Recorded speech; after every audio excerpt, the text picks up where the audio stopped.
Everybody say it mean. Who's that out there living the dream? Let's blow in the bean. Who's that still smoking all that green? Let's blow in the bean. Come on, y'all, let me hear you scream. Let's blow in the bean. Let's blow in the bean. Let's blow in the bean. Go. We have just had one of the best fights of the year. Welcome back to our best podcast. Fight. Yeah, best fight. It definitely, I had to drink a Mountain Dew before I went to bed. I was so hyped. I had to calm down and drink a Mountain Dew. Exactly. It was, I was clapping in my living room. I'm assuming most of you fans, if you haven't already, you got to get online and watch Gaethje versus Michael Johnson. Contender for, I've heard people saying, contender for round of the year, first and second round could be round of the year, and fight of the year. And I think that all of those are proper credentials for that fight. It's the best fight I've seen in my fight Tenure, lifetime. UFC tenure in general. I don't know if it was technically the best fight, or I don't know what. I really don't know what you compare, or what are the criteria to make a best fight. But the way it made me feel, and that's what matters. That's I couldn't turn away. Yep, I was standing in my living room alone. Me too. I wanted to wake up my wife. And she has she would have had no interest to get up at all. But I just wanted to tell somebody it was so good. I agree. I felt like this is the fight that could make anyone a fan. Yeah. This is the fight. Like, if you wanted to show somebody, do you want to see what MMA is about? And there's so much about MMA that is not in that. Because it was just a slugfest, but it was a technical slugfest, if that even makes sense. Like, there was adversity on both sides. Both guys were hurt at any given point in time of that fight. Beautiful leg kicks from both sides. That's a Gaethje fight, though. You can go back to every single one of Gaethje's fights, and that's the way the dude fights. Girly of me, and I don't know, maybe there's some dudes out there that felt the same way, but when homeboy, earlier Johnson? in the night, won his check from the Tuff House. Yeah. And he just won, and it wasn't Maynard, but Taylor. Maynard won too. Jesse Taylor, yep. When he won, I got emotional. Like, he was so... It was a big journey for him. It was just so real. It was such a real moment, and I think redemption is the perfect word for what he did. He had a pure redemption, and standing there that moment, and the money, and the skill, the clinic he put on. Oh, yeah. What a performance. It wasn't close. It wasn't anything to be questioned. Yep. It was rightfully his, and he went in against Beast the whole time. It was just emotional. So then to go to this next fight that was emotional in a whole different way. Yeah. And those two fights, if you think about it, what two perfect ways to, if you just want to talk about the UFC, ground and stand up and show them best Two of both complete worlds. contrasting, Yeah. but they're both exciting. Mm-hmm. They both can get you a finish. With Jesse Taylor, that I had Lima in that fight. I had the underdog. I know he was the underdog, but Taylor, his entire from almost winning the show, getting kicked off because he broke that windshield and all that good stuff. And then him coming back, he actually had a pretty checkered MMA career after the show. He was like really 500%. If you were to start his career right after the show, he isn't on that good of a streak. But on the show, the people he beat and the way that he beat them definitely proves to me, and as I've always known it, that he was a UFC caliber fighter. Though he is a bit more of the grinding style, which usually Dana stays away from. Like, especially right now in the UFC, Dana's talking about how many good strikers we can get in. He's never talking about how many good grapplers, ever. You can quote me on, you can take that to the bank, because you won't hear it. He's not interested in that. So, really wonderful story. A lot of adversity for Jesse Taylor. But Jesse Taylor, during the season, maybe there's championship caliber clay. Maybe certain people are moldable enough and coachable enough. And he got his ego out of the way. He was such a horse's ass. Totally. And watching him grow up from, if you watch his first season to now, this troublemaker to the old man in the house with reason, age has worked well with him. And maybe he can have a second life, at least enough to get notoriety. And if he's a guy you like in the gym and he keeps morale up and he's a good sparring partner and all this other, I don't know. It was I liked the whole thing. I'm glad he won. It was definitely the perfect story written out there for him. I want to know how you feel about a fighter dropping a fight the day of the fight. How does that make you feel? Are we talking about 213? No, we're talking about Aspen Ladd versus Jessica I on Friday. It's been overshadowed, but I'm just letting you know. Here's we'll why get there. I'm pissed about it. You know how I feel about Jessica I. She was my least favorite I had fighter Ladd in the everywhere. UFC. Had Ladd as well. Jessica I was my least favorite fighter in the UFC. I saw her at weigh-ins. And I have never, ever, ever seen Jessica I look so ready and me interested in watching her. She looked fit. Her body looked in shape and she was carrying weight in good places for how she wrestles. Mm-hmm. And, or her whole game, but how she fights. I was so disappointed to not get to watch her fight for the very first time ever. And then out of her mouth, the next thing that she said, the next time you see me fight will be at 125. Mm-hmm. I'm interested in a 125 Jessica I. Yeah, all day. That's definitely a much better class. I'd even say for the current number one contender in Shevchenko, that's the perfect 125 champion for me in my eyes. We're definitely going to get there. We're still going to highlight a couple more things. We really skipped over in our breakdown real quickly, and we're like, Gray Maynard's chin shot. Everybody knew that coming in. Did Ladd get cleared from doctors, though? No. She didn't get cleared. Yeah, There's a huge difference. There's a big difference. And again, we're going to... we're not going to make this a breakdown show for you guys. This is just going to be a post show because there's so much fun information. I know, and we'll even talk about night. Gaethje Johnson again. We just blew through that. Exactly, just because it had to get out. We had to let it out. So the night started off with Maynard and Ishihara, and that was the biggest upset of the night. Maynard didn't let that chin get touched. He went back to his wrestling credentials, and guess what? American D1 wrestling is the best wrestlers in the world, other than Russians, and we've proven that over and over again in MMA. Maybe not so much the wrestling scene, but when it does transfer over to MMA, Maynard was striking rudimentary, not even that rudimentary, but he was setting up his shots the whole time. He never threw any power into any one of those, and he outground Ishihara for 3 rounds. The blueprint's out there for Ishihara.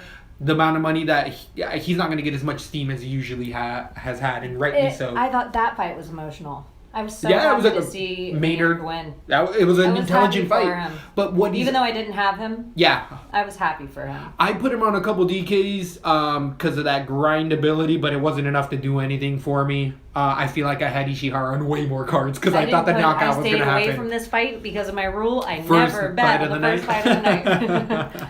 So Torres got an easy win. And if you bet against me because I told you ahead of time I never get this fight right, so bet exactly the opposite. You went with Maynard and you were stoked on that. And that worked out because he got like a 130. Yeah. Woo. So Tisha Torres ended up winning her fight pretty handedly. We all saw that coming. She was a heavy favorite for a reason. She looked good. CB Dalloway then against... Tisha had a really cute picture of her and Rocky Pennington up and... Recently engaged? Yeah, it was just maybe an engagement shoot picture. Yeah, it had that gorgeous background and they're standing there like in the, far away, and there's both of them with their little... I don't even know, is that South Florida style? But I think one of them's like, I'm her...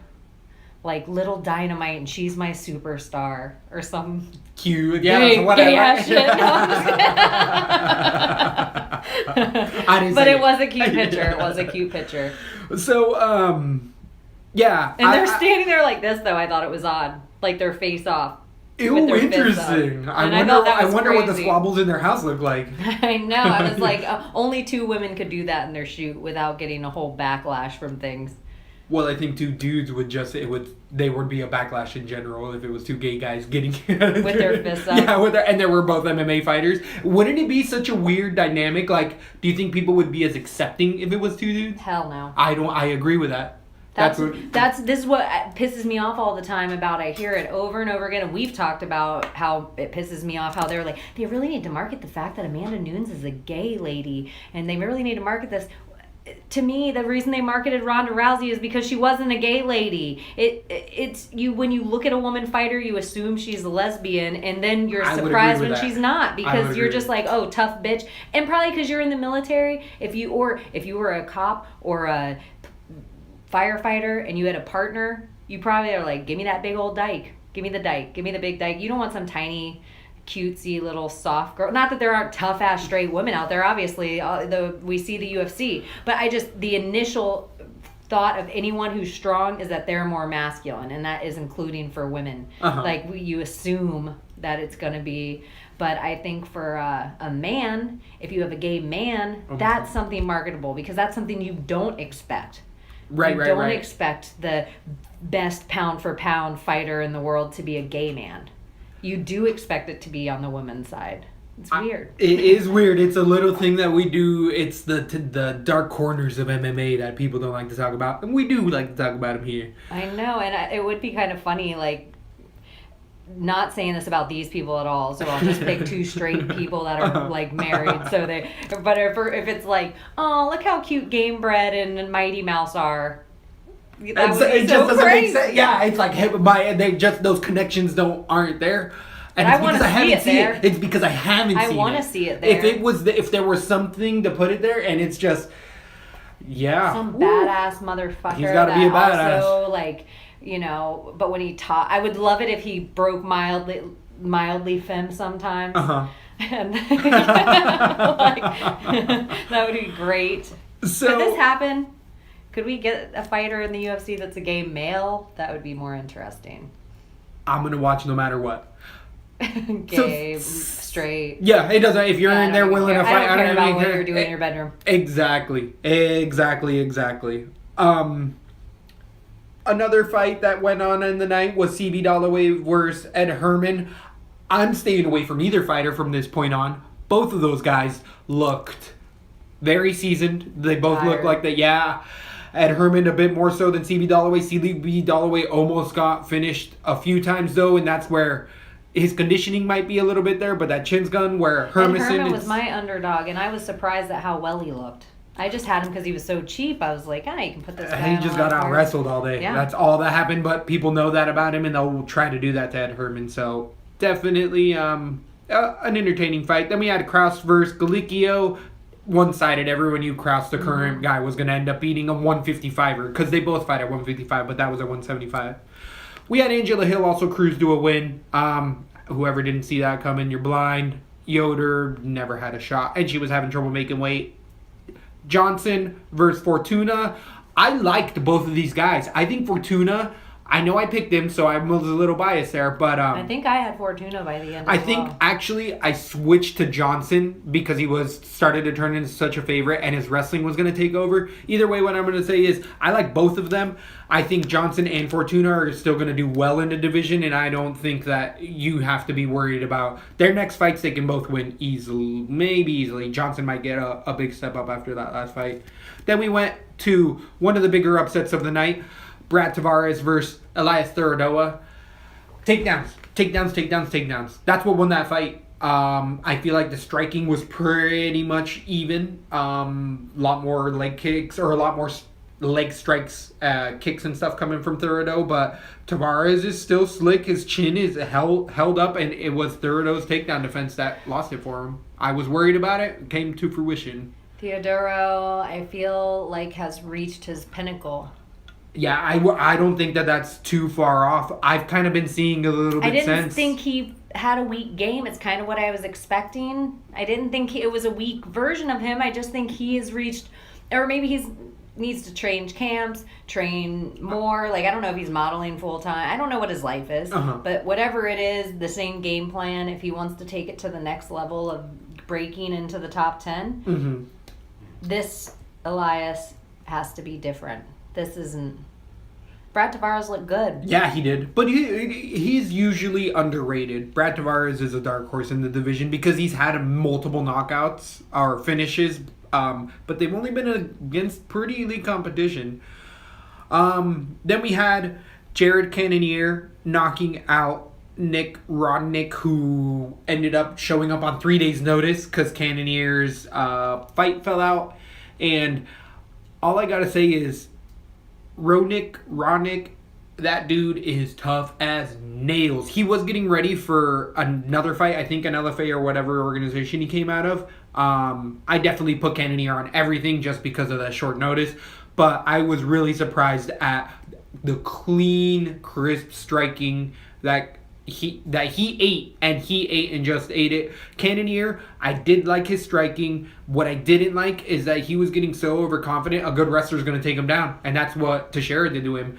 Cannonier can get out grappled, but he looked fitter than he ever has in the ring. But that was because it was his first camp. I'm not into him. Not into him at all. Was it all his Jehovah Yahweh's talking? No, not at all. I never have been. I still am waiting to see this something that I look at all the guys as if they can be a champion or if they're going to climb this rung, this ladder. I don't know who he beats next. I mean, I don't know who he beat. Exactly.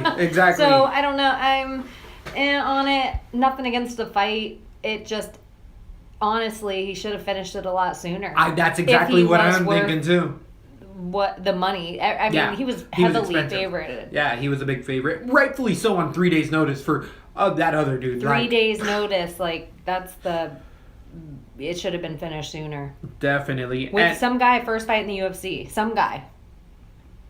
Well, he was known on the local regional scene, but he had never faced anybody as good as Cannonier, and he put up quite a showing, but it was really his shin that put on the biggest showcase than anything, that he could eat those shots, and Cannonier's supposed to be devastating. But, Cannonier, the two guys that are about to fight who's that? Manawa and Olin? Yep. One of the Olin. Yeah, there's exactly. 2 other Olis tomorrow, the next fight we're about to talk about, so I don't know what one it is. But only in because he's the long one. He, I feel, of the same vein as all 3 of those guys. There you go. There's some fights. Those are some fights for him. They're all, I think Manawa's a little over, not that they're overrated. They have 1 or 2 knockouts, but they're not against quality competition. Dan Cormier and John Jones. Exactly. Yeah, and not that I'm saying, I don't know. Cannonier. I still am going to be watching him. I think this was a great fight card for no star power. I really liked this much more than the pay-per-view. We had a big underdog. I'd say the biggest underdog of the night. I had Diakese. How they were pronouncing it, and I know we were saying it wrong. Diakese. It is Diakese. We had a knockout. Everyone had a knockout. He ended up losing a split decision, which I think is wrong. Close won that entire fight. That should have never been a split decision.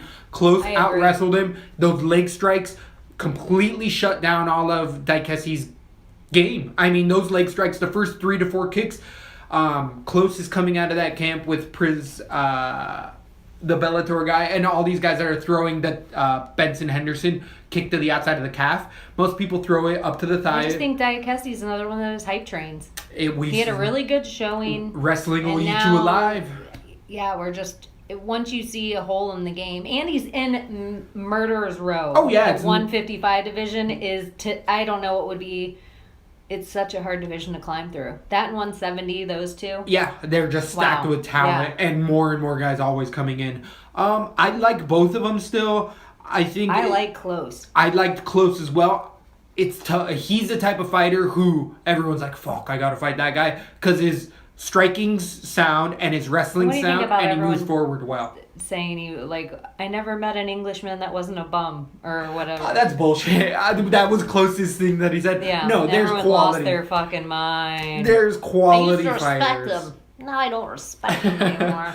I think in this day and age of MMA, when people are looking for that soundbite, he had a perfect soundbite for everyone. But whether it's factual, no offense to Bisping. Well, he was able to find someone else's credibility and make it his own by using his name, and we're talking about that now. And so he's got fights lined up now for days and days. That dudes want to fight him. Ross Pearson's next, I'm sure.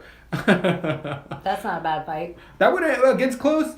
Yeah, no. Ross Pearson's one of those names that you beat more than the fighter he is right now. Yeah, you beat his legacy. But you never know what Ross Pearson you're going to get, and he is That'd be a tough fight. That'd be a tough fight, because Close looked like he was a pretty good grind. His gas tank looked good for the amount of grappling he did, and you can definitely see Diakese start to wilt, and that game plan for that guy, so you get in his face. I think it's just the new game plan. The leg kick, grapple. You might lose the first round on the card, but the fighter is losing their body that whole Right. first round. You lose the battle to win the war. So, Jesse Taylor, we talked about that a Yeah, little the bit. It Taylor was a good co-main event. fight. And then the fight of the year with Gaethje versus... Wow. You guys got to watch that if you haven't. I'm sure you have. Unorthodox, though, for Justin Gaethje. As much as people are like, oh, might be the new style. It works for him. Because he ate 2 or 3 of those shots in the first shot that Johnson landed at, right?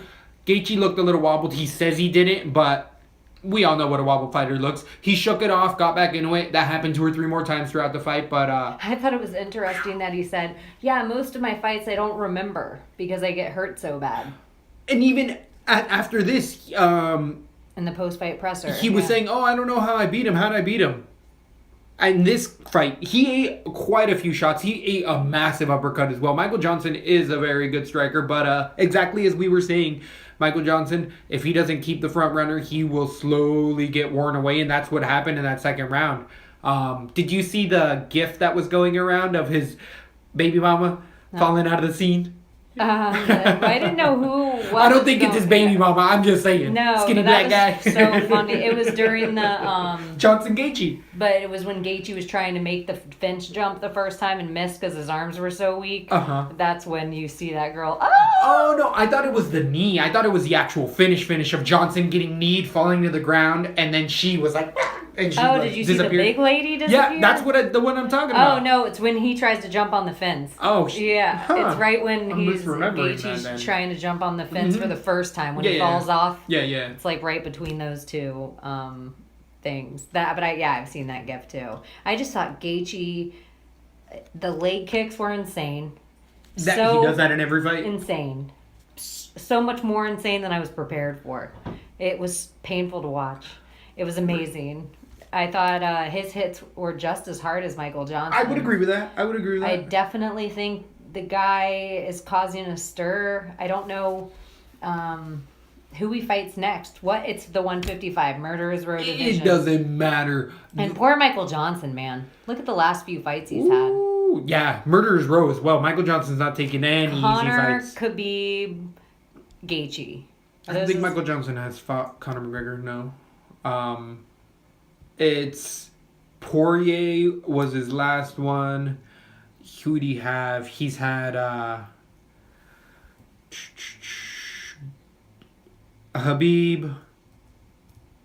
Did he? No, he's never fought. Here we go. We have Gaethje, Habib, Dustin Poirier, Ferguson. Diaz, Dariush, Barbosa. Yeah, it's like he has a lot of losses, but he has losses against dudes that... Top 5. Top 3. You look at he beats Dustin Poirier in the last win before that, Edson Barboza. Both those friggin' dudes. Yeah, top notch fighters. That Barboza's who Gaethje wants next. And that would be it. But put anyone in against Gaethje right now. It really doesn't matter. X name versus Gaethje, I'm going to watch that fight. But I've been watching his fight since before because... he's a showstopper. He definitely goes in there and tries to win. I like him a lot. Yep. I like him a lot. I like his fighting style. He's exciting. Not everyone can do it. You have to have a chin. You have to be from a long line of humans who have that chin. Yeah. That's a genetic thing. Is it just me? And I know I'm gonna probably get some heat for this, but he's a little bit cross-eyed and his eyes are a little together, but it almost looks like it just looks off to me. I don't know what it is. I think that his right or left eye slowly turns in a little bit. See, I couldn't tell because when I was watching him really close, it was after the fight when he was sitting for the post-fight presser. Well, no, and one of his eyes looked like it was swollen above it.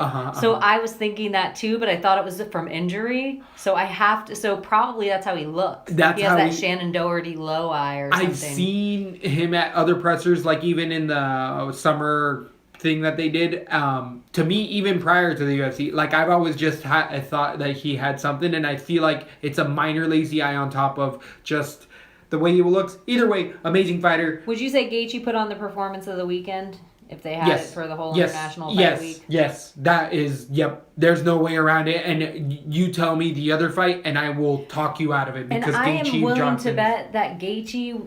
This is how most of his fights are. I mean, they're all so exciting. So I feel like him, Cub. And it doesn't matter. It really. Yeah. Who could you put him in against? Artem Lobov. Okay, let's see that fight. I want to see Artem get fucking kicked to shit. It doesn't matter who it is. I want to watch Gaethje fight. Artem has actually a similar style, just not as crisp, fast, and as powerful. And no guessing. But he has that same leg kick, leg kick, leg kick. I'd watch. I would definitely watch. So Yeah, I'm interested in Gaethje. exactly. That was the gift of International Fight Week. There was so much going on with International Fight Week. I felt like the MMA verse was just on fire. But one thing that a lot of people, and Evil Twin used to go to every single one of these International Fight Weeks, is that ever since the Reebok deal came in, it completely shut everything down. Reebok wasn't letting any other vendors in. They stopped all franchises. Like, people used to do flags, clothes, shoes, keychains. Like, it used to just be an arena, and fighters would be there to talk, and people would sell their own merchandise. Like a con. Exactly, like a con. And that's what people assume it's like now. It totally isn't. I was reading stuff online of, like, people being like... They need a UFC con. And they need to do it in a place that's not fucking Vegas.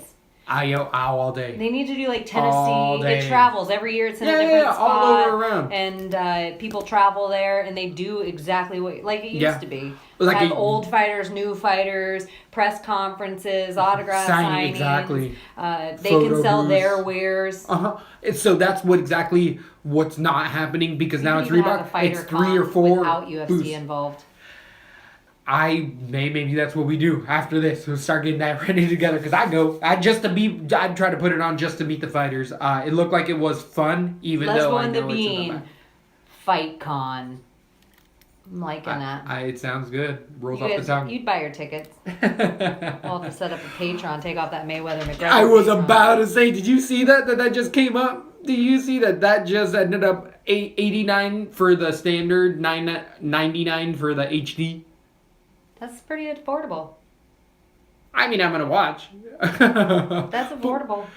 I was thinking it might have been I up thought to it was like gonna be 120. 130. I thought it was gonna be like 120 as well. 'Cause- So This is the other thing that I think is kind of funny about it.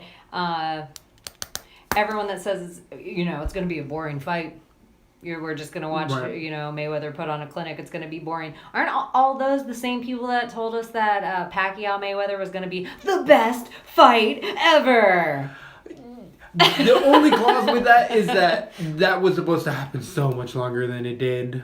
Like, so goes boxing yeah, fights. That's why true. Dana White, having Dana White involved in this whole process took 2 years off. As much as Dana gets under my skin and there's things, the dude can do a negotiation. Truth. The dude can do a negotiation. And I'm glad this fight's happening not 2 years from now. So if we ever want to see Conor in the octagon again, this fight has to get over with. Has to be done. Yeah, agreed. And I feel like everybody's waiting for it, especially the division itself, because there's so many guys that are like, okay, get that boxing fight done. I want to go against the champ, and rightfully so. Yeah. It's kind of bullshit that all these other people's paychecks are affected. But you know what? I was thinking about it, and I could be wrong, but I feel like Conor's, fought for his belt in less time than Bisping's defended his.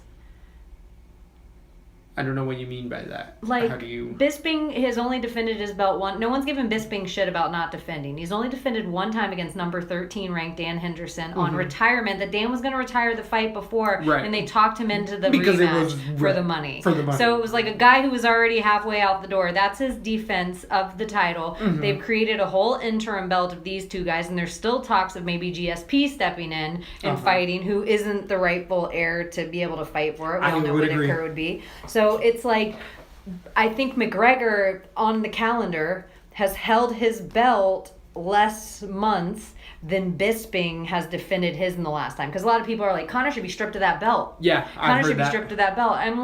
He got it November, people. Calm down. Calm down.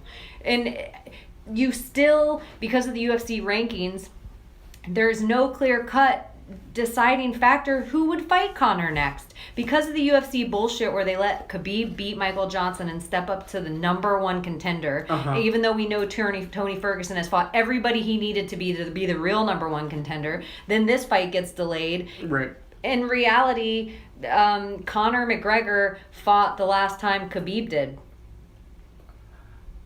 I like that point. I can totally see that. So I feel like they need to figure out what's going on and see who gets that fight before we even make it, or otherwise we're gonna see fucking Diaz McGregor 3, and that's the fight everyone's like, I would like to see that. That's the fight. Way. I have no interest in that. No way. Give me that 5 years from now. Yeah, exactly. Give me that with 2 40-year-olds. Exactly. Yeah. No. Not right now. It's already been too close together. I don't need to see that. There's so many other fights I'd rather see Conor in. So, back to more of the MMA verse. Breaking news today. Did you see that Gegard Mousasi ended up moving to Bellator today? Yes, I did. So good for Gegard. So many other athletes. Good for Bellator. Bellator, yes. And what is good about that, even though I'm a UFC fanboy... He's one of the first young fighters they've gotten to with Rory. Right. He's one of the first young signings. They've signed a lot of the senior guys, but Gegard is still has a couple years of great fights. To me, what I find most interesting about it is that he's leaving on a win. Most of these guys went out on a loss. I think Lorenz was one of the only other guys that left on a win as well. Bader, I think, won his last fight as well. With the Mousasi, though, is that not only did he leave on a win, he's also in true title contention for the UFC. Like, he's legitimately... Gegard's great. Fight, exactly. Gegard has a great personality. Gegard's great for pressers. Right. He is so good for the UFC. Their production level stepping up. They're getting guys in the... They have... I might be wrong, but I think they have Boss Rutan and Brennan Schaub. I've heard, yes. Yeah. Bellator... Scott UFC Coker, better watch out. So that's what I was going to say with, even though I'm a huge UFC fanboy, what I love about Bellator, even though I give them a lot of crap, is that their competition, iron sharpens iron. Them getting better is going to make UFC have to start paying their fighters, because they're going to all of a sudden have to be like, they're taking our legit competition, and if UFC wants to stay the pinnacle of having the best fighters in the world, they're going to have to dish out and start... There's a lot of rumors out there that Dana, even though he says all these things, that it really isn't like that. And there's more people saying that than, hey, he was the best guy I ever talked to. Conor loves him. Ronda Rousey loves him. Yeah. Brock Lesnar loves Dana White. There's not tons of other people that are like... But I do believe this, too. If you put asses in the seat, you love Dana White as well. And he'll love you. If you're a fighter that no one knows. Good point. I mean, there's a lot of fighters out there that just are, I follow them on Twitter. They posted one time, their last time 6 months ago. They're making no effort to have a fan base. And it sucks, but in the MME and everything going on with the entertainment of the sport. But it is entertainment. It is entertainment. You're an entertainer as much as you're a fighter. Yes, it is. Otherwise, I mean, there's a million leagues you can fight in for no notoriety. No money even. Yeah, you can. It has to be entertaining. You have to be a personality in every aspect of the sport today to be successful. From a fighter to a coach to a gym owner. To, if you want to be one of these guys that people have to know who you are. You have to speak up. Yep. Tell them who you are. Tell them why you're good at what you're doing. It's big time. It'll take over. I feel like it will take... Eventually, the eyes that the Floyd-Conor fight will bring to the sport is not... There's no way this is bad for MMA. No, MMA wins all day. Boxing's the only one that has anything to lose. Every MMA fighter wins because of the eyes that'll be brought to this sport. We've been preaching on it for a while, and we're going to keep going with this MMA Conor I just think, the red panty night that Conor talks about, more fighters need to think about the red panties that Conor's going to bring to the sport for years to come. He almost is creating a union just by creating value in something. Yeah. It's, you're only as... Once the Reebok deal's gone... Everything's fine again in the world of UFC unless a Nike deal comes right after it, or an Adidas deal, or a fucking K-Swiss, or whatever bullshit they get into next. Did you just see the red panty night IRS is about to have? No. With Floyd Mayweather, he's on a payment plan to pay them back $5.9 million worth of taxes that he hasn't fucking done. Yeah. So IRS is like, red panty night. Ooh, that's pretty great. Yeah, that's right. pretty good. So, there's also the other what was the other breaking news? What other before we get into the next card, late breaking stuff, I mean, you saw my girl give Nunes the old hexagon and fucking ruin her goddamn night, right? See it. You told me, actually. you told me, all right, I'll let it out there. I'll let it ruin. No, you told me about the hex, and it's true. If you guys haven't looked it up, Shevchenko, and I think we tweeted it out, but during the last weigh-in, if you remember their first face-off back at the press conference, Amanda Nunes gave Shevchenko a little chin music, and when their stare down. In the weigh-ins, the televised weigh-ins, Shevchenko had her arm out the whole time Amanda Nunes walked up. So Amanda Nunes put her arm out the same way and kind of did a sword fight with Shevchenko's arm. Made contact again. At Lesbo and the Beam, we always say, you're the fighter that makes contact. You're the fighter that's scared. We always say that here, and you're a fighter that's probably going to lose that fight. You got too much emotion at that point in it. You're not controlling your gas tank already. How are you going to control it in the ring when it spikes? So she does that again and touches her. Shevchenko puts up like the 2 voodoo fingers at her. Like, I'm reversing the evil right juju. Back at you, lioness. I'm rubber your glue. And guess what happened? She got cyanitis. The fact that she officially weighed in and still didn't make it to the... Like, that's rare. That's only also happened a very few times. And doctor cleared. Now, I have been watching video of people saying in December of her and Azarenov talking about that sinus thing coming up. But what that tells me, and people are like, see, she had a pre-existing... She's planning it out. To me, I'm like, why didn't you get it fixed 3 months ago? 6 months ago, you're already starting to have a fucking problem? Amanda Nunes' argument for it was, well, because of my sinuses, I didn't want to get hit in the head and it mess up my equilibrium. That's fighting, bitch.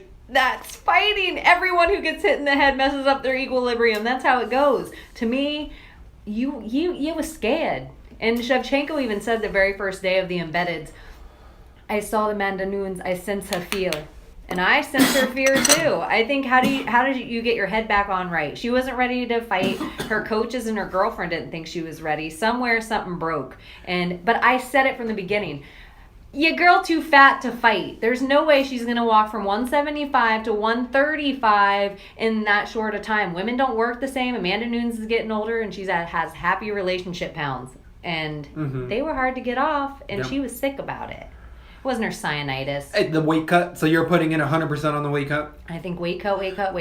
I think that there was rumors of the weight cut being a bit tougher for her, and I think that, to me, that makes the most amount of sense. The whole scared thing, I like to say that she's scared because it makes my fighter look that much tougher, but at that level, and she's already faced Shevchenko, I don't think that she was necessarily scared, but Amanda Nunes knew that she had to have every advantage or she isn't willing to take that fight. Why? Because she's intimidated that she's going to lose that fight. She understands. And I love that Shev has multiple times since today on multiple shows talked about it and said, like, no, she was looking for an advantage and it didn't work out. That's her fault, not mine. And I love that multiple announcers try to get her to be like, well, what's your last words for Amanda Nunes? And she's like, I'm done with words. I'm not going to say anything to her. I'm just going to end up talking with my fists. We've had enough time to talk. One of the smartest things that I've heard from any fighter is Shevchenko quoting the 5 rings by Miyamoto Musashi. She didn't quote it word for word, but she was talking about a tactic of his that is known in all combat sports is Musashi would go to emperors and challenge them to sword fights or the best swordsman, show up, and then seconds before the fight, walk away. He would do this 2 or 3 times. So the 4th time, the guy would come out and be like, okay, you're going to walk away from me again. And no, that's the time I'm going to fight you. You're slow on your reactions. I win. And Shevchenko essentially said those same things. Like, she's trying to lull me into this game to where she might drop out of our next fight. And then the 3rd time, she might show up, and then I'm going to be off rhythm because I'm expecting her to drop. This is already the 2nd time. So if you remember, they tried to make this fight happen in April. And Amanda said she couldn't do it. Right. And now she falls out the day of. One beautiful thing about the whole thing that I do like, I think karma does happen in every form of the world, and Shevchenko's beautiful, and I'm sure it cost her money. It definitely cost her some sort of win bonus. It definitely cost her notoriety of her name on 213. It probably cost the UFC 500,000 views. She has a huge following.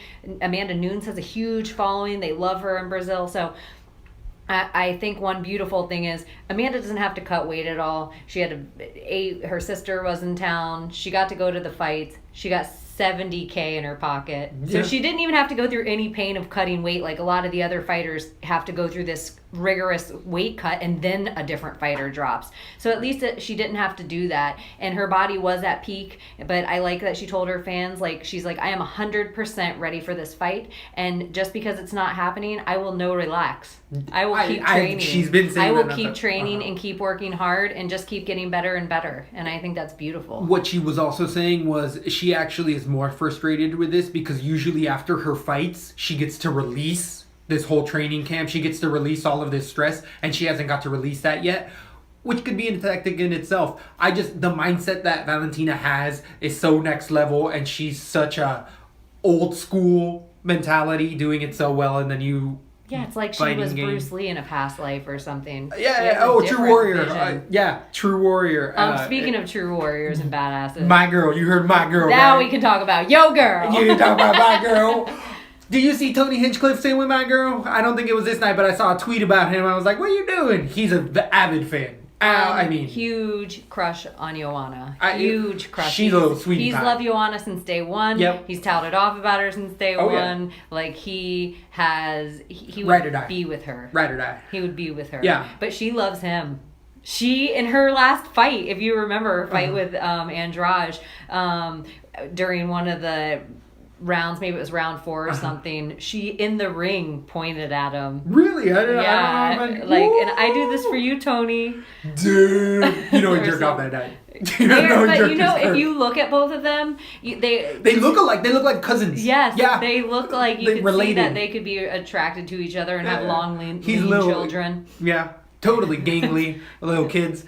But speaking of Joanna, JJ the champion, violence, Jezzer J's Nick. What else do you want to call? What other names does she have? She has a new name right now. They just gave her a new name. We were just Savage? talking the Savage. So now it's Champion, violence. Savage. John Jacek. JJ. JJ is bad. Hashtag JJ is bad. So who's bad? Doom, doom, doom, doom, doom. But a cool thing she did. Ended up wanting to take the fight the day of, because we're saying it's already almost unprecedented that somebody drops out of a fight. But the fact that another fighter, let alone a champion, be willing to step in to fight the number one contender 2 weight classes above hers, one, even though there should be 2, no, that's unheard of. I've never heard of anything like that, and she just couldn't get medically cleared in time. But it makes sense. The commissions, it makes sense. Smart. It makes sense. I mean, for them legally, they can't really do it. I'm glad it didn't happen. I don't want to see JJ come in off a stool and fight somebody who's been training for 6 months. Somebody who's beat her 3 times already. Yeah. And somebody who walks around, they probably walk around at a similar weight, maybe 7 to 10 pounds off, if Shevchenko being the heavier one, but where they were walking into, I want to see my Joanna in the octagon every time with that Joanna mentality. They both would be at 25. Oh, we're going to see that fight. Oh, that's going to be off. We're going to see that fight. And think of the evolution of women's MMA to see, even think of this fight we were about to see. They were both Noon masters. Shevchenko, but just Noon Shevchenko in the ring to 2014 Misha Ronda. Think of the evolution of women in MMA. Leaps and bounds. Oh my gosh. And nothing against Misha and Ronda. We're going to be 2 years from now talking about because the little girls right now listening to our show in 9 years are going to be like, I was always trying to beat Shevchenko. And so they put that many more wrinkles in their game. Rose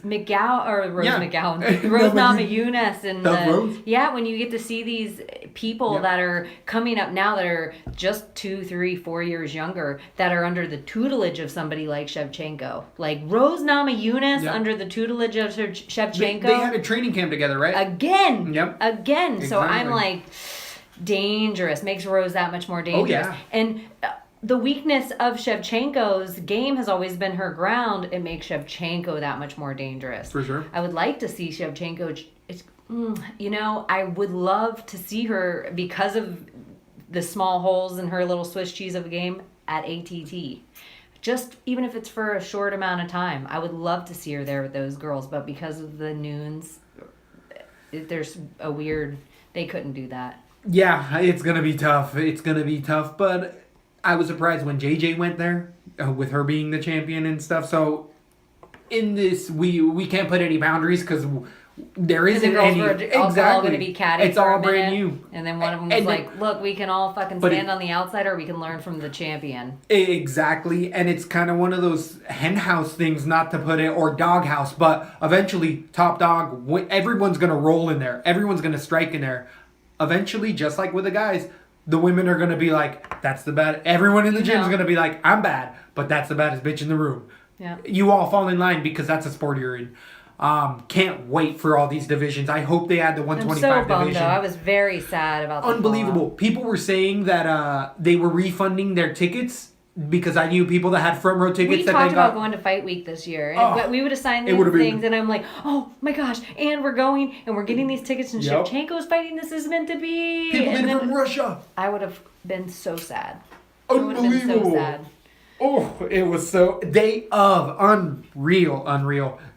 Even though that tragedy ended up happening, we still ended up having a pretty good fight night at 213, a pay-per-view. I think that you're 100% right with the pay-per-views. They took a mega hit. Dana White was already going to talk shit because it was two females being the main event, and he likes to talk shit on that. But I thought he was going to be surprised if that fight would have come to fruition. I think it would have had more pay-per-view buys. I think he felt like one of the top two fights was going to fall out anyway. Yeah. If you notice, the UFC is making a turn away from Vegas. So many more of their fights used to be there. We are all over now, and now it seems like New York is becoming a hub because we just got in there. The New York November card is going to be this fat stacked card, and I also think he anticipated one of these fights falling out. The Whitaker-Yole is what I'm anticipating. He thought was going to fall out. If there is a viewing audience on this card, it's entirely Robert Whitaker and probably from Australia. That's my guess. Not if you were to see a map of where it was coming from. Where people tuned in. I think so too. He's a huge star down there right now. And maybe Mohammed. We might see a little ping action. Coming out. I think he's from America though. He's like from Jersey or something. Yeah, isn't he like a huge star? Like, isn't he like a big in the Middle East name? Yeah, I don't know. I'm not 100%. I'm sure he's probably got connections because there's been a lot of influence from the Middle East, especially in the early UFCs. There would be princes that would be ringside with some of the like old school fighters, and they're like, "Whoa, why are they there?" Oh, they pretty much put up the money for the fighter to train to get there to the fight, and fighting's fighting. Everybody in the world loves it. Bottom up. So 213, we started the night with Tevin Giles versus Bonovich. You told me to remind you that Giles, you liked everything about him. His striking was good. He was moving forward really well. His takedowns were persistent, and he ground and pound the entire time to get a nasty knockout in the middle of the second round, maybe towards the end. Do you remember that? I picked the wrong one on this. First fight of the night. Yeah. Bet on the other side of what I bet on. Yeah. I thought it was going to go the other way completely. But probably because, I don't know why I probably changed it at the last minute, or I told you to remind me because of that. I don't remember now. Well, after the fight, you told me once you saw the fight, like, reminded me on the that guy is someone I want to bet later on. Because he looked so good.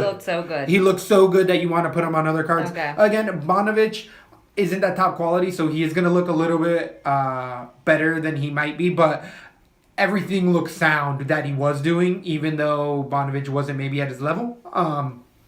Excited to see that young man in the... I can't pronounce his first name, though. Trayvon?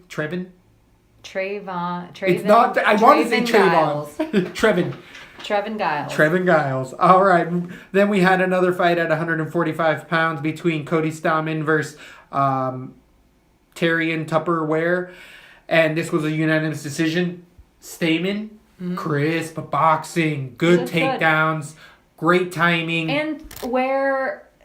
I know you liked him a lot. Yeah. One thing I will say about him, he wasn't a walkthrough fight. Nope. Like, it's not... Never gave up. Yes, it wasn't gave up. easy. I think that Ware can actually move down to 135. He looked just a little bit soft to me. He Ware's more of the karate guy, but I really liked Ware's angles. He had really elusive angles, and I think that Stamen is somebody that's going to go way, way further, and I think that Ware actually is going to look better in other fights. Just Stamen's going to really be... His all the way around, this guy was A-level takedowns. His takedowns were beautiful, and the way he was mixing his crisp striking in with that, anybody's going to have a hard time. Good passes and stuff. That was a fun fight. I like that fight. What do you think about that one? I loved it. Yep, definitely. Moving on to For the a next decision fight, and especially as early in the night, usually when they tend to go to decisions when you're like doing your final preparations for fight night. Yep. But it was interesting. I stayed tuned in the whole time. I like Cody Stamen a lot. I think he is definitely going to be a contender, especially in this division. Something to watch out for me for him is he's young enough now that I'm predicting already he won't stay at 145. I think that's 100% good call. He definitely, there's no way he isn't straining his body out to get to 145 right now. He's just, what's happening is he's a short guy with a lot of muscle. He doesn't feel like he can go to 155 because he's already giving up height at 145. Yeah. I would like to see him at 155, I think. Yeah, I think that he'd probably do a lot better, and his performances will look even better. Moving on to the next fight, we had Bilal Muhammad, remember the name? Bilal Muhammad and Jordan Mean. At 170 pounds. Pretty much called this. This was a grinding fight. Mean came out the first round looking his best, and the grinding toughness of Muhammad ended up winning him this fight. It was a tough fight. Takedown defense. Yep. It was... Mean shots to the head. I thought Jordan Mean took a lot of... I was surprised at how much damage Jordan Mean took. Yeah. And kept ticking. I was surprised at how long it went. There was a couple of the fights that Muhammad threw that are punches that I thought, okay, here we go. It's the beginning of the end. Over. Yeah. I agree with that. Mean still tough as nails, but Mean, I don't know how I'm going to feel about him moving forward. He's going to... Muhammad, that's how I feel about. He's a take one to give one, and I think he's getting that age where you can't be a take one to give one. He's always in brutal fights. There's not a fight that he's been in that he's just walked away from. He's nerve-wracking age where it's just... I feel like once you get knockout heavy, you stay knockout heavy. And, yeah, it was a war. It was another war for Muhammad, and I feel like that's... I don't think he's a young dude to be in those kind of... Yeah, battle. Keep going and stay long in it. Yeah, he's definitely... His chin's eventually going to get worn out just like everybody else's. I definitely keep that in mind. Moving on to the next fight, we had Thiago Santos knocking out Gerald Meerschaert at 185 pounds. I ended up switching to Meerschaert. I thought that the takedowns and the submissions were going to come through. I thought he looked good a few times. His takedowns were beautifully timed. It looked like he was falling, but he was timing getting kicked and diving in for the shot at the exact same time. And he took Santos down a few times. But Santos is just a ball of muscle and was able to muscle with technique, get up, and was just more devastating. Santos also had a 4-inch slit over his eyebrow. Do you remember that thing? It was bloody. Gushing. Bloody. It was right on his, we were like, that's right on his vein. Yeah, it was just leaking. I think Meerschaert, the one thing with him that could change for the better, that would change a lot, I think, for his fighting style, would be to work on the cardio. And I know that everyone's tired. I know that but Santos is a guy we usually see get winded and usually is the one that loses the cardio. That's what I was expecting to happen. Yes, and I was surprised that he was the one on the other end of the... I could see that Meerschaert took a couple power shots and was like, Jesus Christ, this guy hits hard. Like, it does gas you. Did you recover? Yeah, and that's the other thing, too. Like, he took big shots. Santos is one of those guys that he's a hammer. Hits harder than hardly any, so many other people in the division.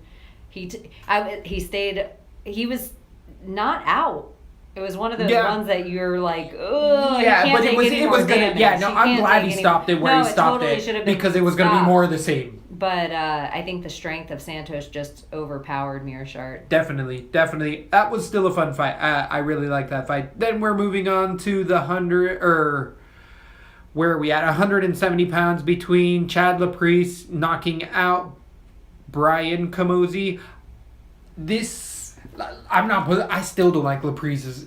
Against Camozzi, I picked him. I didn't think it was going to be a knockout, but I thought he was going to get finished a few times in the fight. He got hurt. Laprice as well. But yeah, gosh, Exactly. I didn't expect it to even end the way it ended, and I thought he was going to lose by decision by the time. I was surprised that he came through, and I don't know how many people I'll stay with Laprice. I like him a lot. Yep. I think that he's getting in the top of his range. He's kind of going to start to plateau, but his record's 12-2, and he won the Canada show. Like, I don't know why I don't like him. I just don't. I don't see much more growth for him. I've seen a lot of the same, and guys can't get around it. He's Bisping-esque. He uses a lot of like. So maybe in when he's in 7 years, he might be the champion. It's gonna take a little while, and I don't think he's the youngest guy either. But it might just be his hairline throwing me off. So I think he's probably 32. That's what I was thinking. Yeah. So moving on to the co-main event after we had. Oh wait, no, that isn't the co-main. Oh, we got a long way to go. We talked so. Let's see, Laprice, just something about it. It just sucked all the energy right out of it. I was expecting we were pretty over. We have, moving on to the heavyweights, we had a fight between Travis Brown and Oleinik. I definitely picked Travis Brown to get a TKO round 1, and Oleinik, Oleinik ended up taking the heavy shots and winning that gas tank battle. That submission came because Travis Brown couldn't barely stand up, and he was so gassed. He did eat big shots, but he gave some big shots as well. There's a thing of beauty about Travis Brown. Travis Brown's knees. Dim knees. He needed to keep throwing those body knees. shots. I thought, he was laying nice body shots. I thought he was laying good knees. I was like, keep going to the body. I think, is Oleinik a Polish guy? Yep. I have a thing with the Poles. Yeah. I like the Polish guys. And Travis Brown makes everyone look small. I think. Yes. Here's the other thing just with going forward. Oleinik's one of those guys that Travis Brown's fought a whole bunch of beasts. 4 months ago, he got knocked out. Yeah. The fact that he got gassed out, because those punches, as we were saying in the other fight, they do gas you. They do take some of that gas tank away from you, and that was set up over accumulation of punches and just that gas tank being worn down by Oleinik. Oleinik's tough as nails. If he could take Travis Brown shots, I think Dana White said it best. Travis Brown needs to retire. He's got that round of rounds of money. I don't know what he's doing fighting. Yeah, they can just be happy. He got kids. He just needs to be getting on that show with her, being a celebrity star or something, or just be... I mean, Travis Brown, keep your sanity, man. They can do celebrity Amazing Race together. Yeah. I'll watch that. I'll watch all of it. T. Brown. So, Oleinik, I actually had on a couple DKs just because I was like, if there's a guy, one of my underdogs. So, he did really well and actually helped me cash on a couple cards because I had to switch all my cards day of, hours before. And I went with a lot of decisions I wouldn't normally have went with. Exactly. Ruined most, there was lineups I had to switch 3 people on. All over the place. Or both of them. That was going to be my sneaky play. I had a few of those on a few. Exactly. So it really messed up. It was 90% of my cards I had to change. There wasn't a card I didn't have to change one way or another because of that happening. I picked one. I think I did one card because I wanted another rule I have is not to put every fighter on every card or one fighter on every card because if it shits, it ruins every single card. Yeah. So I just try to not do that. It's a good rule of thumb to do that. Moving on to the pay-per-view, we started off with Rob Font versus Diego D'Andrade, or Douglas D'Andrade. This ended by a submission guillotine choke in... What round was this? The second round? I think so. Yep. Second round. Second round. Rob Font picked him apart. 4:36 to the second, yeah. De Silva D'Andrade little gas or little tank of a man, shredded to all ends, very looping punches. His jiu-jitsu, if he couldn't get it there, and Font started to pick him apart, and that submission came because of the strikes. In my eyes, I liked Font. I had Font all the way in this. It was a fun fight. I think Font's. I'm gonna keep an eye on him. I picked him over Lineker. I thought he was gonna do so well, but Lineker walked through him.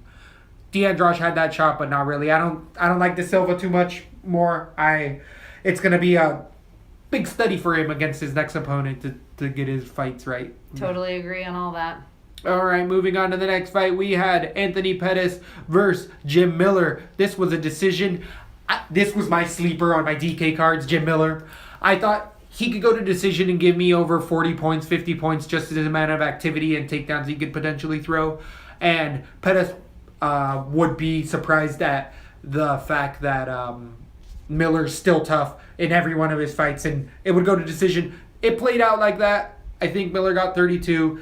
There was just so many other flops. I have an issue with Miller in this fight. I felt like he was trying really hard to have a moment instead of fighting the whole fight like normal Jim Miller we see grinded out. He wanted to knock out a punch Pettis, bad, which is so un-Jim Miller characteristic, but it was like pay-per-view, here I am, I'm fighting Pettis, I could have a moment again, have another moment in the sun. I just think he was looking for, he didn't pull the trigger of normal Jim Miller that we see. It was it was a decision that rightly went to Pettis, and I was surprised at. I don't think Miller got around to that fight. Yeah, no, I agree. And I was surprised at that. I thought he'd at least pull around. Like I thought the points would be a little higher. Exactly. I didn't expect him to win, but I thought the points would be a little higher. That's what I was thinking. It was going to be more in that 40 range. I think Pettis is still a name, and when he fights his next fight, it'll be against somebody.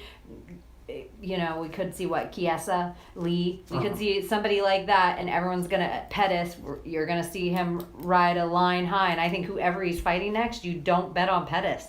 I really don't think there's a fight.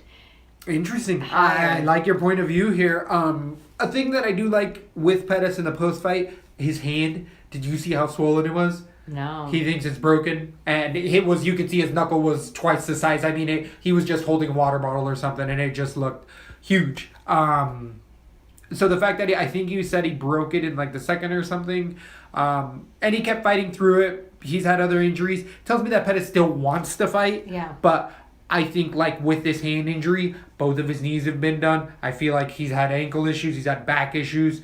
He's broken his hands before. Like he's a fighter who one of his notorious before he got into the UFC videos was his shoulder coming out of its socket, him fighting through the rest of the fight and knocking the other guy out with his shoulder out and winning whatever warrior. belt. He's a warrior, but his body isn't staying together that well, and that doesn't work well for a guy. You got to have all your limbs in this sport or people are going to take you out.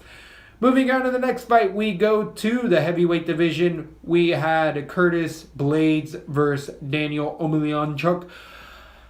Blades ended up winning. He was a heavy favorite. A lot of people thought he would finish. I thought he was going to finish later in the rounds, but that bus of a man, Omelianchuk, that dude's wide.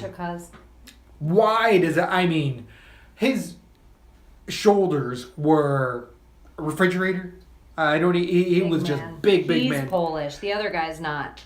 I think they might both be. I don't think so. I think he's my Polish favorite. He's the guy that I really liked. I went with Travis Brown because I went back and forth on the other fight. What is the other guy from? Here, scroll down. I think it's like Russia or something. Where is that saying? What is that flag? People, we should know better. Is he French?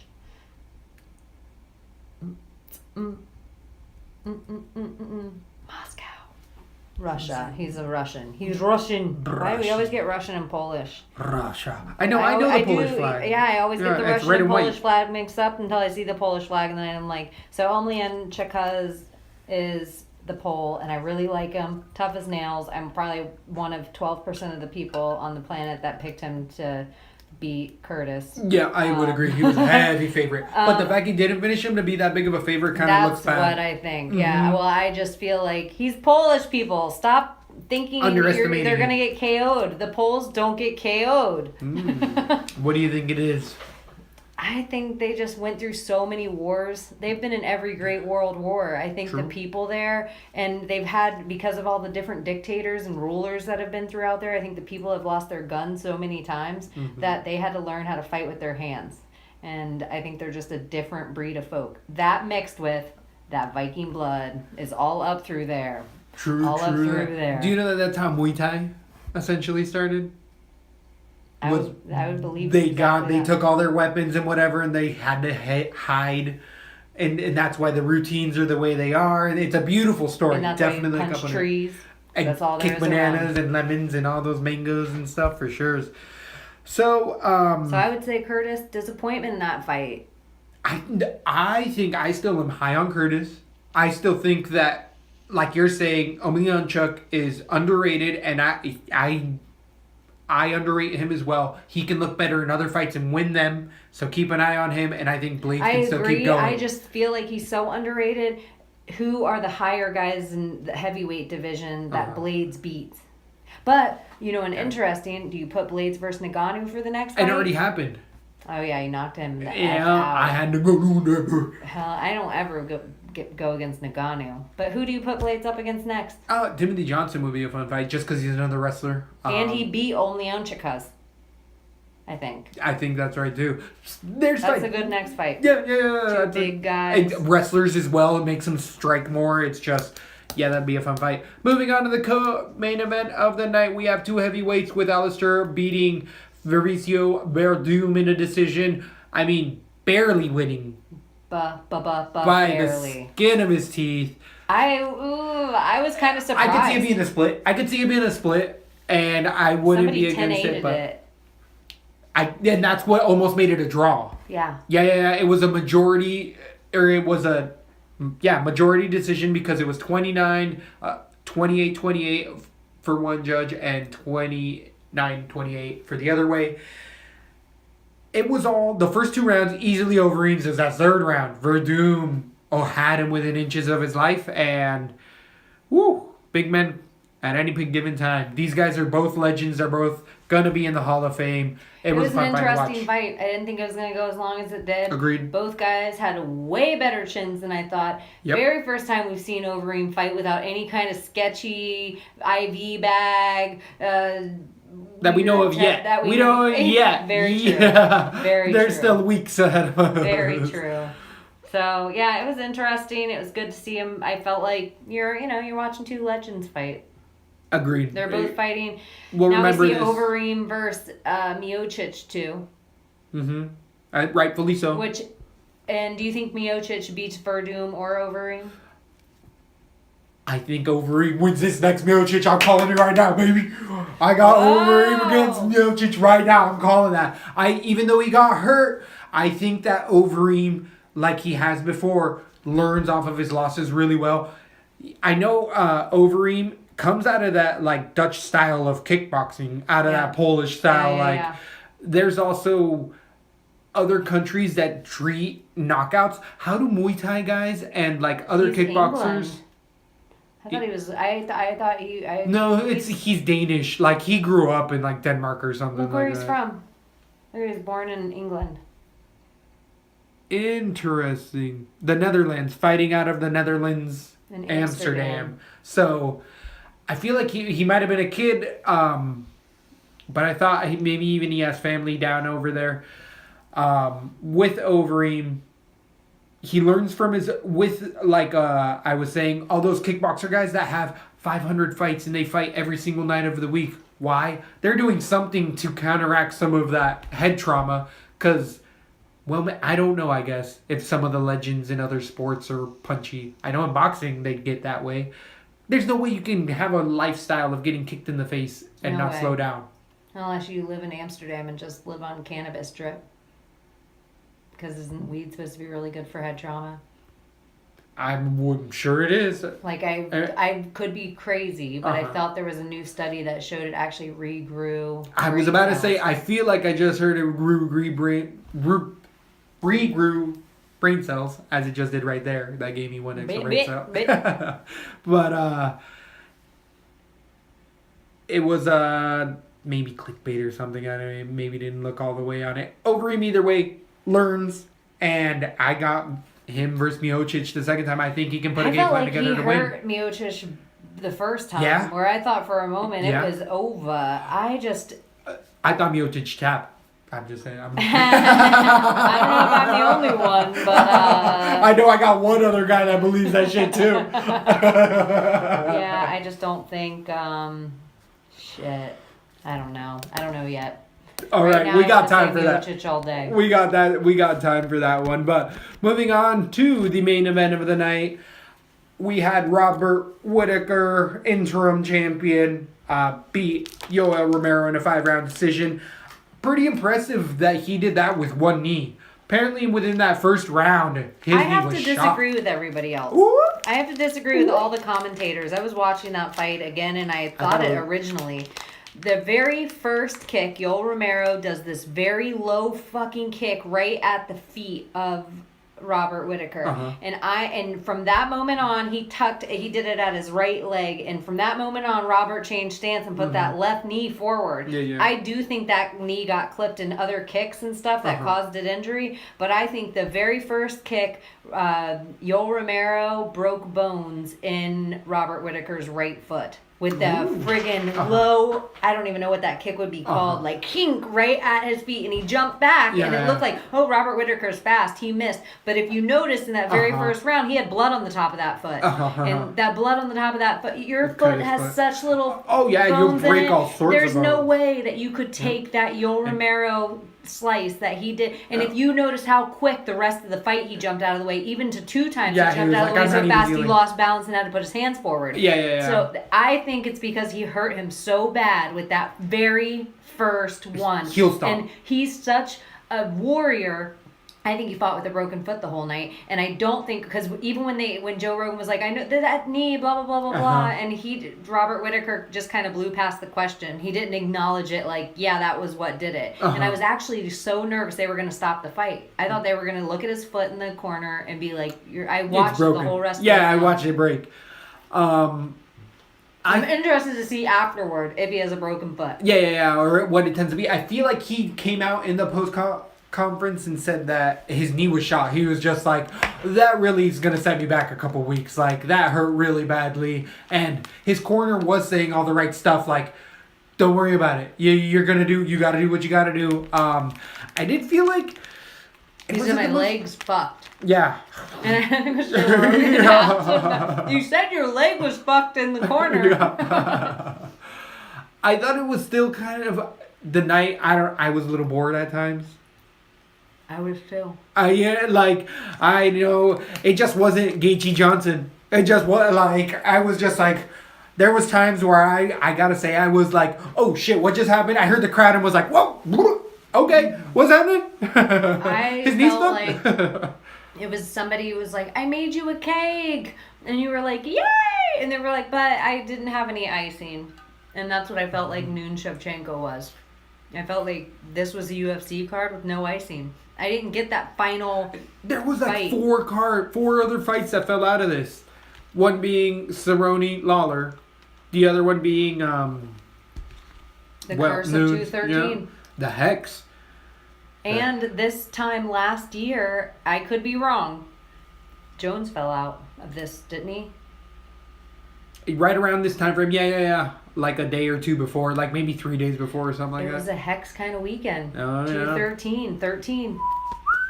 It was all about a Hex. How do you feel about that promo? One of the best promos I've ever seen the UFC put together. Daniel Cormier versus John Jones. I think it put the whole story together. It's the first promo that put the whole story together. It's the best. People are saying, oh, it's one of the best. Find a better one. Find a better promo. Show me it because I want to see it. There isn't one. They steered into it, which is all we've ever wanted. We don't want the, let's see where he goes and talks to these kids and tells them to be good people. No. Tell the story as it is, as a real. We all know we're fans of it. Exactly. And it'll make the soccer moms be like, he did what? I want him to lose. Or he's being a better man. I want him to, like, it brings out the real quality in people. Like, why people in Canada rehired Rob Ford after he's smoking crack. Because they're like, we don't care. We just want him to be real. Exactly. That's all we ever want. And I even like how they steered into the promo of Daniel Cormier he wants to be accepted so bad. He wants the whole thing. They did the whole thing. The best. You tell me another promo it was the that's first any time better. they took the soap opera narrative of what we enjoy about what matches we enjoy. What we talk about. Yeah, yes. It's like every once in a while we have the Ferguson Khabib where we're like, these two guys are the best of their sport. We got to see them fight each other, and those are the fights that the fight fans love.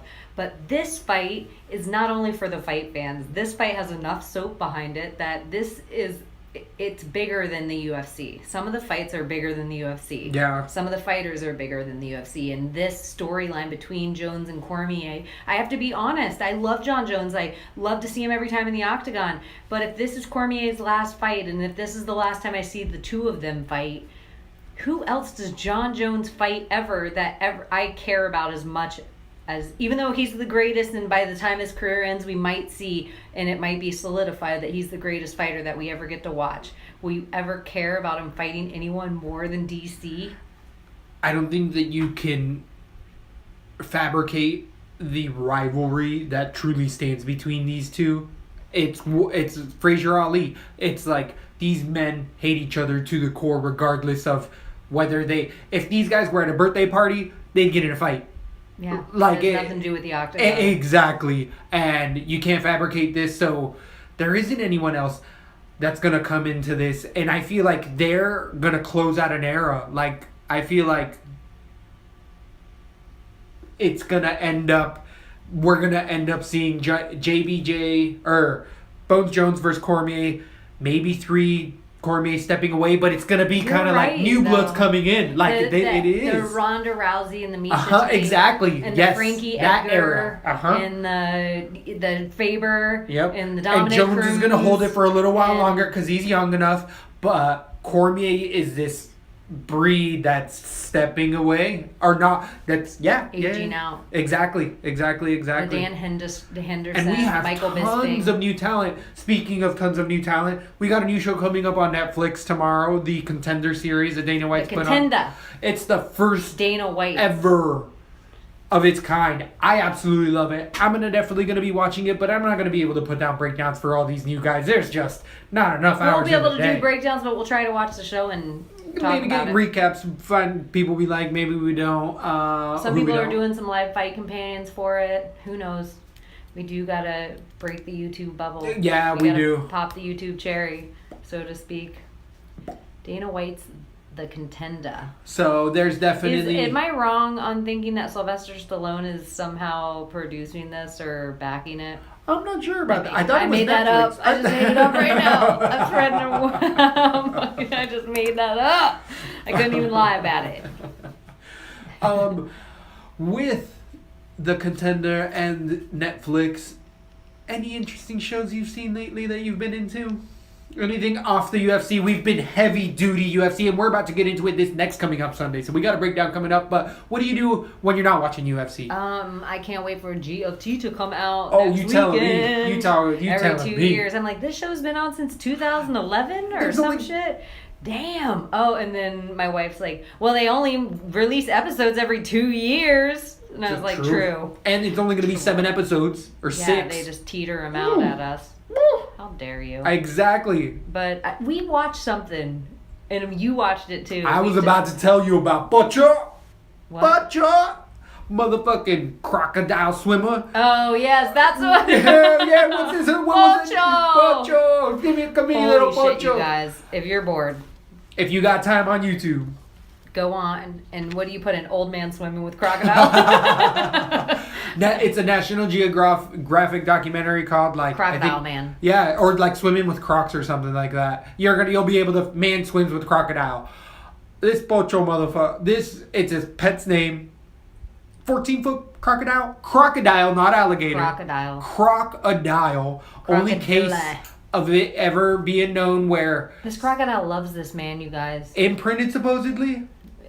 They fucked it. That is just completely off record. I will even put that on record that I was saying the entire show because I did watch it with you for the first time and was like, from the first 10 minutes of watching the show, I said, he fucked that gator. Or fuck that croc. I guarantee it. He swims at night with it. He sneaks out. He lost a wife because he lost 2 wives, I think.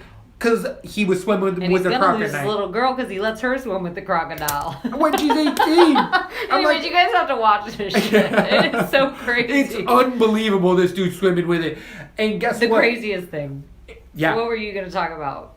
Keep going. I was going to say the craziest thing about it is the reporter that's reporting on it starts to talk shit about this man. But then, after talking shit about the man... making money off of it in this poor little village that he lives in. And like, the jungle. It would be rather expensive to feed a goddamn crocodile. Because he hand feeds it every day. Every day. And so...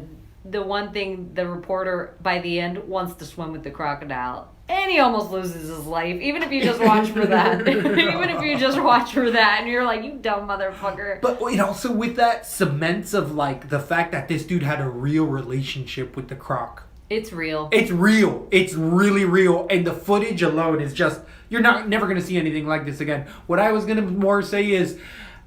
Whoever's listening, don't think you're a goddamn croc hunter. And start wrestling with crocs. And you're going to get your face and your dick bit off. I did want to, I was thinking about inventing a conspiracy, like, or just inventing conspiracies and weird people that could be involved in said conspiracy. You know, we always talk about the Tom Hanks conspiracy. Oh, like, yeah. You know, oh, I Tom know Hanks, about it. King Illuminati. But who else was it that I'm like, dang, that guy has been around my whole life. My whole life. You know, we always like Bill Nye, the science guy. Like, they've been trying to feed us Bill Nye since we were kids. They've been trying to get us that guy to tell us I learned some things. I don't even remember the next one. I don't even remember. I'll think of it next time. The other person that as this Pope. There's a few of them. I did see another one. Jim Morrison is Rush Limbaugh. I've heard that. I have heard that, and that is... It's the weirdest thing. Weird one. Yeah, I don't know. We'll get into UFC. Maybe we'll bring you another show tomorrow. We'll break down some fights coming up. Sunday card coming up for us here this we'll have a good week. Sunday card. Oh, yeah. Sit with the family. It's the Lord's Day. Sit with the family on the Lord's Day and watch some fights. Grown men beat the living daylights out of each other. And women. That's true. Good point. Very good point. Unless they can't make weight. Or not even if they can't breathe out of their nose. Just how many people in the fight game or in life do you know with deviated septums? Every single person who's been punched in the nose ever. Ever. Or even played a sport where you might get punched in the nose. Or have ball in the face, deviated septum. So, I don't want to be bagging, but goddamn, it don't look good. I'll bag Amanda. It don't look good. Oh, this is what I forgot to say about that entire situation. The fucking shittiest thing about all of this is that whoever has to face Amanda will never headline a pay-per-view. And Amanda's at that caliber because she's in the top 3 contenders. But that means if she holds the belt ever again, you're not going to be the main event. You're not going to get the pay-per-view shares that other guys are going to get because Dana doesn't trust you, rightfully so. Who's headlining 214? John Jones, Daniel Cormier? Is that a trick question? No, I'm just saying, but Dana will put a pay-per-view money on John Jones again. It's a bit bullshit.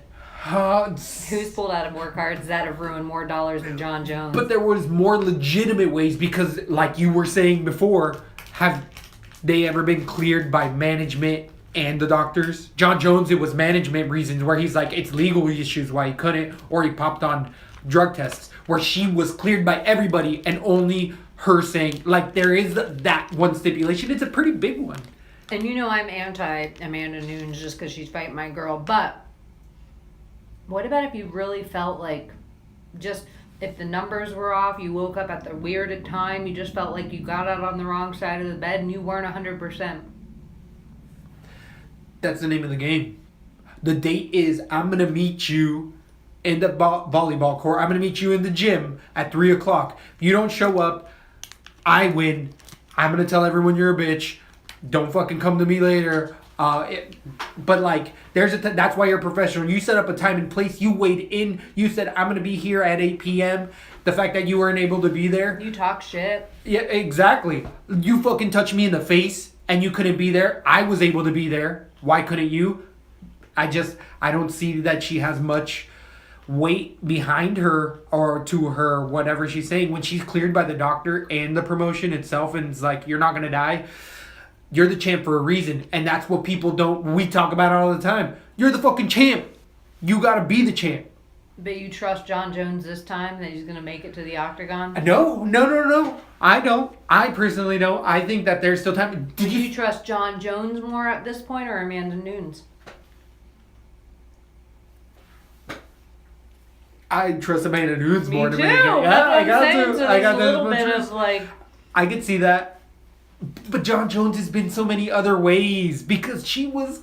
But he's also pulled out of more than one card. How many have been injuries? I don't think any injuries. That's what I'm saying. It's all like legal issues. Like she's just. I know, like, but performance enhancement seems worse True. than cyanitis. True. I could be splitting hairs and not giving her I just don't so think much. you can never say never, because that's the same as saying, well, Habib never gets to headline a card again. Jose Aldo never good point. gets to headline And a card I think again. that's a valid point, and I would never be able to trust Habib again with that same thing. He What was about Jose close to Aldo? that. I mean, feel just two guys that I feel was like also Barao was banished from for a little while. Yeah, because of him doing it a couple times as well. But He- Amanda he's- Nunes, I feel like, was carrying a lot of weight of this card. But that's what everyone says. Like, you don't understand what being champion is. Oh, my head hurts. You're the champ. You gotta get a nut up. You gotta be a champ. Yeah. And she wasn't. Should she get stripped? I don't think so. Hell no. I don't think so. People that are calling And for that, I don't think that's Shevchenko much. would want her stripped. I think She Shevchenko doesn't. respects her as a martial artist Yep. and wants to fight the best and wants the belt from her. I don't She- think she would that's want exactly it any what she other way. said. Who does Shevchenko fight? She Pena? No, she's a champ only. You know what I Exactly. mean? Who does she fight and in she that? loses so much from this, Shevchenko. Because she could have been champ right now. We would be blowing it up. Then she would be getting paid. She'd be getting that many more. Yeah. Did you see the Did you see photo how she shoot? tweeted out the photo shoot and said, "Is this more what you wanted?" The 1930s Yes. photo shoot. I was and about I felt to like tell it was you, directly it was to us. beautiful. Because we tweeted at her Yeah, and it said, what do you- Shevchenko, put that red lipstick on and little 1940 suicide curls. More like this? Yep. Yes, exactly Did she like directly that. tweet at us? No, but But she it should felt have like because it. we were It the felt ones like that said it. We did give her that, and we know you listen We're to Shevchenko. Team Bullet all day, every day. We know you listening, girl. Thank Follow you very us on much. Twitter at Lesbo and the Bean for all things Lesbo and the Bean, lesboandthebean.com. Lesbo and the Bean.